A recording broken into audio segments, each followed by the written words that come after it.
Good morning, my dear students. Today we are going to learn chapter 4, After Blenheim by Robert Southey. It is pronounced Blenheim, the H is silent there. Robert was an English romantic poet and he wrote this poem in 1796 about a battle that took place in Blenheim, a village in southern Germany in 1704. It is an anti-war poem that sharply criticizes the destruction and death caused by war. The poet uses the simple narrative of a grandfather explaining to his two grandchildren his own suffering and the suffering of many others like him who were victims of the battle.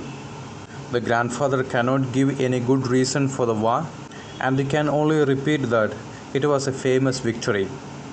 Obviously, this was the propaganda that was taught with a biased way in the common people's heart.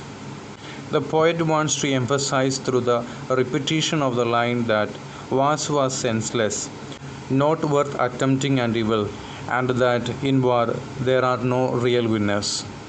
This is a powerful poem that echoes Wilfred Owen's famous quote, "The pity of war."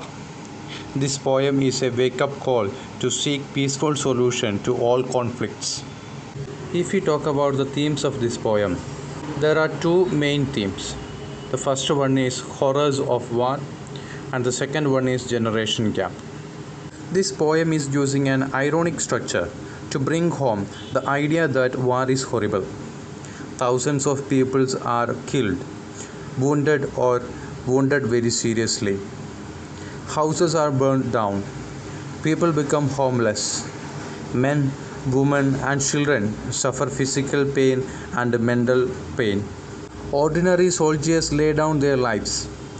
War heroes are prized. Victors are prized. This is what actually happens in a war.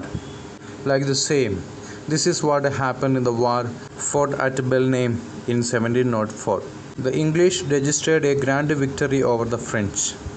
The old man Caspar described the battle as a famous victory. His response towards the war is conventional.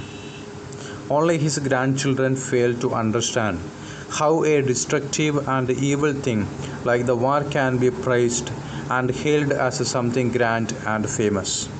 The old man has no reply to his grandchildren's innocent question. But what good came out of it at last? This is the question that innocent grandchildren ask to Caspar. The poet is using a conversational style here. Through the old conversations, this poem is trying to explain that the war is horrible.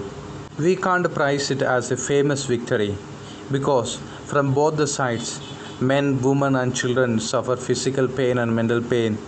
So many lost their lives, and the houses are burned down. Thousands of people are being killed. One another theme of this poem is generation gap. This poem seems to project the difference between the viewpoints of the old and the new generation. The old men like Caspar have no fresh thinking over almost anything. They are conventional and undaring. They are mostly guided by blind patriotism. On the other hand, the children's responses to all things are simple, innocent, and instructive. The two children in the poem have a different line of thinking. They do not understand how their old grandfather could prize the war, which was totally purposeless and destructive. The poem has an open ending. The old man continued to stick to his conventional opinion of war. He has no reply to the searching question of his little grandchildren. The question was, but what would come out of it at last? So dear students, this poem is criticizing war and its horrible effects. The poet is repeating these words. That was a famous victory. By repeating these words, the poet wants to emphasize that wars are senseless, not worthy attempting, and it's evil, and there are no real winners. How we can describe a war as a great victory? How we can prize a war? We can't prize a war just because it is horrible. It is killing thousands of people. Women are becoming widows and the children become orphans. Thousands of men lost their life. It burned all the beautiful houses where people lived peacefully. It is offering only physical and mental pain. So how we can price a war?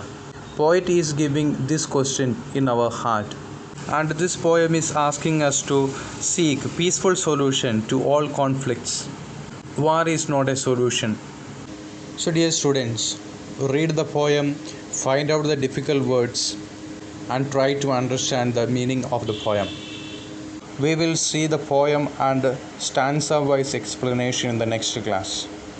Thank you.